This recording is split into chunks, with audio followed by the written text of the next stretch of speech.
teste de sofá que a gente descobriu, dava em cima da molecada. Cara, tem tanta coisa, cara, que a gente descobriu. Tinha cara de pedo isso aí, velho. A gente não sabe a faixa etária, né? Porque era bem diversificado em quem que ele fazia isso. Mas ele gostava de... Daí ele jogou a culpa pro Lavigne. Daí o Lavigne, na entrevista pra mim, falou, não... E ele disse, falou assim, ó, o Renato Aragão pediu a demissão do Dedé e do Mussum. Ele não queria esse lance de quando você estuda um negócio e vai a fundo, tal. A gente tem, você falou aí de quando você tava fazendo o documentário, que aí você não conseguiu chegar final, porque no Dedé o Renato cortou, o Pelé você conseguiu, e no final você conseguiu falar com o Renato. Não, com o Renato foi o seguinte, começou a sair na mídia isso, ele viu que o documentário, porque eu acho, tá, é uma impressão minha, ele que eu digo, eu não sei, quando eu falo ele, eu coloco a mulher dele junto, tá, porque a mulher dele é a assessora dele, não estavam botando muita fé que a gente ia chegar ia montar um elenco tão fantástico como a gente montou. Foram, acho que 70 pessoas que a gente entrevistou. Bastante coisa. Então você coloca aí de músicos, Caetano Veloso, Ney Matogrosso, Pelé, Angélica, Supla, um monte de cara bacana e importante na trajetória dos Trapalhões, sem contar aquele pessoal que eu te falei. Então a gente entrevistou o gerente do banco, a camareira, o produtor, o dublê, entrevistou muita gente que trouxe revelações incríveis. Então é um elenco muito plural. Eu imagino que eles não estavam acreditando que a gente ia chegar aonde a gente chegou. Quando saiu na mídia a matéria, acho que foi o primeiro grande susto deles, porque daí começou UOL, Sônia Abrão, Fofocalizando, né? E aí uma dessas vezes que tava no Fofocalizando, tava saindo uma matéria lá, e o pessoal cria esse sensacionalismo, né? Bomba, não sei o que, Renato Aragão, não sei. O advogado dele me liga. Falou, eu quero todas as entrevistas. Eu falei, não vou te dar. Você vai querer intimidar o pessoal? Falei, a única coisa que eu posso fazer é o seguinte, eu faço aqui as perguntas, ele me recebe na casa dele, e ele dá a versão dele e eu coloco na íntegra no documentário o que ele rebatendo o que estão falando aqui dele. Topa? Não topou. Pô, mas você fez a melhor proposta que poderia ser feita. Certo? Por que ele quer? Por que ele quer a entrevista com... Pra chegar lá no cara e falar assim, ó, você vai ser processado. Certo? Com certeza. E não. Claro que não. A mulher dele escreve lá, você tá proibido de fazer documentário dos Trapalhões. Eu falei, você não pode me proibir? Você pode chegar e não querer que o Renato me dê uma entrevista. Mas me proibir que eu faça um documentário do Renato Aragão? Então eles acharam que, tipo, vindo pra cima de mim, eu ia recuar. Só que eu dei 2 passos pra frente. E falei, não, você quer vir, vem. Cara, você não, nesse momento, mas eu vou te falar, é ruim. Não é ruim, cara, não é. O que aconteceu, e sendo muito honesto com vocês, parte da equipe vazou. Entendi. Tu falei, é ruim, dá né? Entendeu? Mas assim, eu não entendo como isso é uma coisa ruim, porque eu não tô cometendo crime. Não, é. Você entendeu? Eu tô fazendo aqui um documentário que eu entrevistei uma pessoa que viajou com os caras, dividiu o camarim com os caras e viu o que aconteceu. Nesse dia lá do restaurante, eu entrevistei um cara que tava no dia da conversa. E falou tudo. No dia do Beto Carreiro lá com a galera. Porque tá, o que eu te falei, assim, tava o Beto Carreiro e os outros 4, certo? Só que tinha mais gente. E eu entrevistei uma pessoa que tava lá com o cara. Foi o dia do pingo nos is, né? Onde cada um falou onde então o cara contou. Então ele contou em detalhes o que um pediu, o que o outro pediu, o que aconteceu. Eu entrevistei o gerente do banco que falou, o cara administrava mal o dinheiro. A camareira. Renato Aragão gosta de se chamar de Didi? Se eu perguntar pro Tony Ramos, ele fala, claro que gosta. Mas o tratamento do Tony Ramos com o Renato Aragão é 1. A camareira falou, não. Não gosto. A gente descobriu. O negócio do Zacarias, morreu em 90. O que foi? AIDS. Zacarias era bissexual.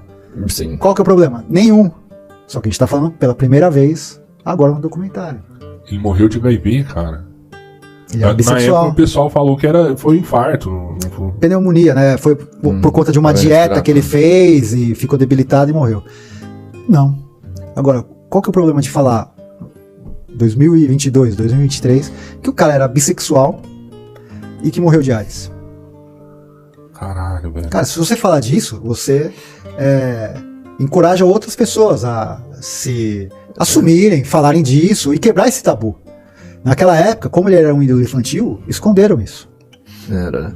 Eu entrevistei o Bonnie, quiseram pagar o tratamento dele nos Estados Unidos, ele não quis, ele era espírita, quis fazer umas coisas mais alternativas. Cara, normal. São escolhas dele, né? Sobre o tratamento e tudo mais. Na verdade, você tem o seu direito de fazer, certo? Mas uma coisa que a gente não pode esquecer é que quem fala a verdade não merece o castigo. E o que você tá trazendo são só fatos verdadeiros, né? Assim, não tem... É diferente do fofocando, de qualquer um aí. São fontes primárias. Não tem sensacionalismo nessa parte sua. Ao contrário, a gente quer o quê? Normalizar as coisas e, de certa forma, humanizar o cara, sabe? Chegar e falar, ó, ele é gente como a gente. Que é o que é, pô. A vida é assim, certo? Um super artista, lógico. Um grupo, 40 anos juntos, sei lá, 30. Cara, é normal ter briga? Claro. Numa relação, sei lá, de amigos, você não tem alguém que seja homossexual, bissexual, que, sei lá, que vai numa casa de swing, qualquer um.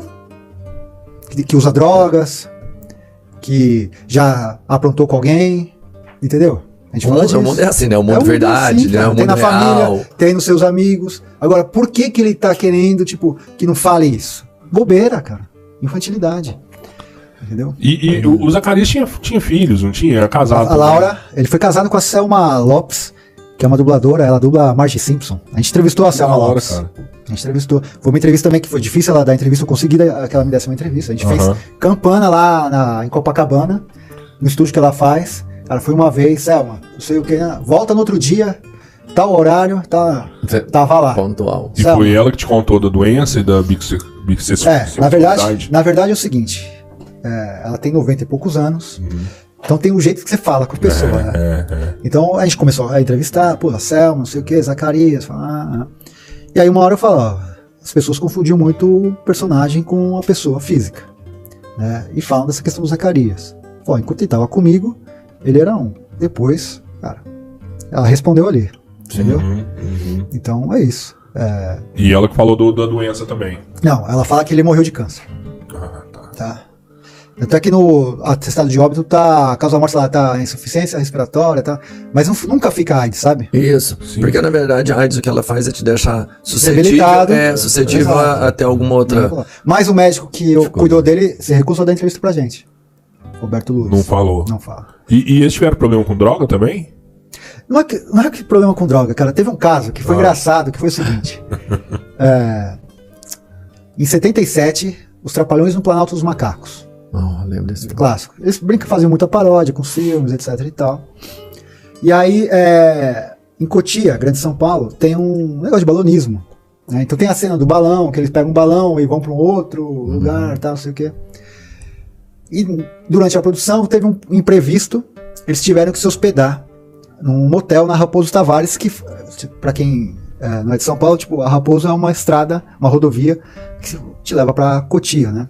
Que é a afastada de São Paulo. E o Renato Aragão se apaixonou por uma pessoa da produção, Virgínia Flores. Normal. Sim, não. Certo? E aí na produção tá lá, putz, deu um imprevisto e tal, a gente tem que se hospedar no motel. Pra quem não sabe, motel tem uma cama só a cada quarto. Daí a Virgínia... Uma cama larga, mas é só uma. A Virgínia falou assim, ó, vamos fazer aqui um sorteio pra ver quem que vai ficar com quem nos quartos. Teve um imprevisto aqui. Tirando o diretor, o J. Betanco, que era um senhor, que vai ficar no quarto sozinho, o resto vai ter que, tipo, dividir. Então sorteou lá, deu, tipo, Dedé e Mussum no quarto. Sei lá, Rodrigo e Zacarias, o Wagner no outro. E aí, falou, tá bom, mas e o Renato? Ela falou, o Renato é comigo. Caraca! Enfim. Aí ficou lá, né? E nesse motel, era um motel que tipo, tinha um quarto aqui e um jardim, assim, sabe? E aquelas luzes de jardim, sabe, embutida? Verde. Um cara que tava na produção, ele falou, puta, vou tomar um ar, né? E saiu assim do quarto e foi tipo, tomar um ar. Fazer um rolê. Isso ele vê o Renato e ela fumando uma... Caraca. Aquela não bateu muito bem no Renato. Ele ficou loucão e achou que aquelas luzes eram vagalumes. Ele começou a catar os vagalumes. Assim.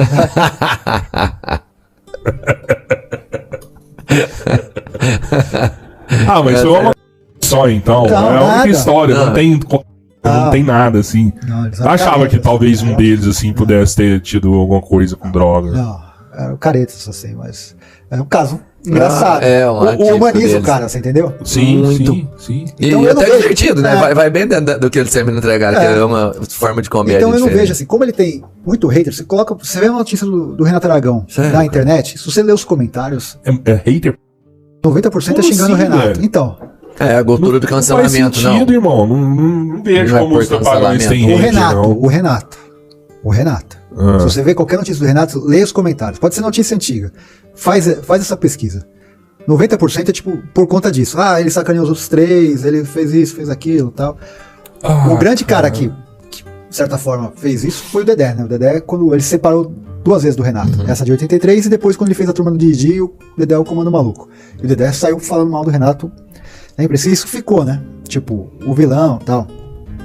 Eu acho que esse documentário, ele daria uma reviravolta na imagem do Renato. Se ele apoiasse o documentário, ele ia criar uma imagem muito mais simpática no público, sabe? Se ele chegasse e brincasse com tudo isso, como um grande humorista que ele é, e falar, puta, realmente, eu experimentei uma vez e não bateu bem, e ri. Que é maluco, como vocês né? Riram, sabe? E contar, falar, não, realmente, eu investi o dinheiro, então eu achava que eu tinha que receber mais, tal, e se posicionar. À medida que ele chega e quer processar, ele cria essa imagem antipática, assim, entendeu? Então ele também não se ajuda muito.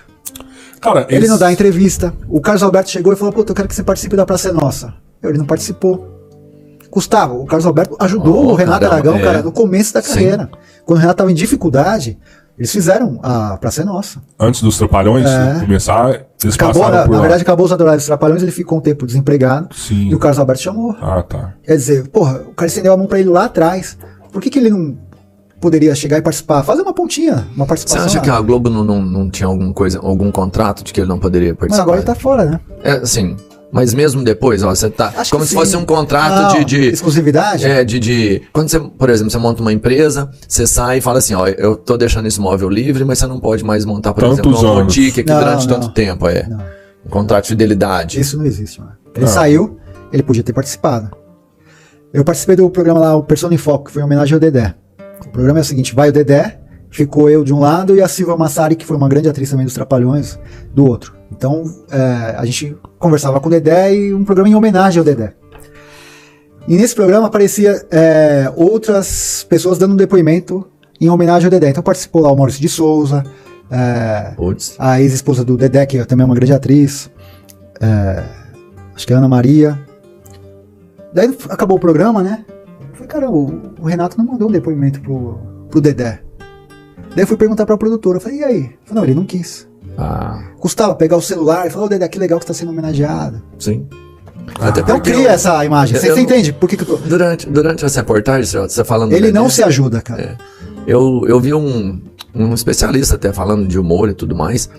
Ele falando de Dedé já um tempo atrás, ele falando assim que o tamanho que o Renato nunca seria alcançado sem o Dedé.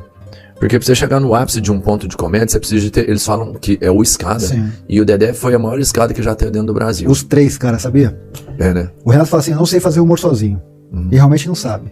O Dedé fala, eu era a escada dos 3, verdade. Era a escada do Mussum, do Zacarias e do Renato. Ele preparava todo Só que os outros 3 eram escadas do Renato, porque o Renato, ele era a grande estrela, entendeu? Sim, ele era o mais esperto, né? Então ele podia ter sido mais generoso com os caras, né? Eu entrevistei o José Lavini, que ficou mais conhecido como o diretor do Cacete Planeta. Mas antes de ser o diretor do Cacete Planeta, ele dirigiu o último suspiro dos Trapalhões. E ele disse, falou assim, o Renato Aragão pediu a demissão do Dedé e do Mussum. É uma sacanagem. Entende? Ele podia ter sido mais generoso, daí ele jogou a culpa pro Lavini. Daí o Lavini, na entrevista pra mim, falou, não, porque, aí que eu te falo, ele não queria esse lance de quando você estuda um negócio e vai a fundo, tal. Eu coloquei o Lavini, não na parede, eu falei, Lavini, na época o cara colocou a culpa em você. E ele não queria, ele falou isso pela primeira vez. Ele falou assim, não, ele jogou a culpa em mim. Daí contou a história do Tio Macalé, que tinha um time de futebol que dava em cima da molecada. Cara, tem tanta coisa, cara, que a gente descobriu. Tinha cara de isso aí, velho. A gente não sabe a faixa etária, né? Tipo, porque era bem diversificado em quem que ele fazia isso. Mas ele gostava de um atleta. Ele tinha um time, um dos interesses dele é andar em cima dos caras que jogavam no time dele. Cara. Então a gente descobriu, até que o Lavini depois, falei tanto na minha vida. Então a gente descobriu muita coisa, cara. Muita coisa. O Baiaco falou muita coisa. O Baiaco foi o primeiro cara que falou do Zacarias, por exemplo. Entendi. Abertamente. Dessa questão você... Da uma série de coisas. E aí depois a gente foi conversando com outros e os caras falavam naturalmente. Foi te dando argumento pra você ir montando falou, teve um dia que o Zacarias passou por mim e me deu uma olhada assim e falou, não, Zacarias, a minha coisa é outra. Entende? Teste de sofá que a gente descobriu. Isso aí O mulherengo era o Didi, no caso. Não, de um diretor dos Trapalhões que se as atrizes não saíssem com ele, não participavam de programa. Então são várias coisas que eu acho que o documentário tem que ter essa pegada. Tem que ter. Claro. O documentário, assim, os Trapalhões a gente viu, o que tava na tela todo mundo viu, sempre viu, isso aí todo mundo conhece. É entender realmente o que foram os Trapalhões de uma forma macro, o que realmente teve durante todos, são 40 anos. Ao mesmo tempo isso assusta, cara, assusta não só os artistas, como assusta o mercado, por incrível que pareça, né? Em qual sentido você fala? Cara, tem gente que não quer entrar nessa dividida, né? Mas eu falo, não diminui nada a história dos Trapalhões. Em nada. Exato. Isso não apaga em nada o que eles fizeram como relevância de humor. Principalmente, eu tô pensando aqui, o trabalho social, né, cara? O Didi fez um trabalho social muito foda no Criança Esperança. Sim, embaixador do Unicef.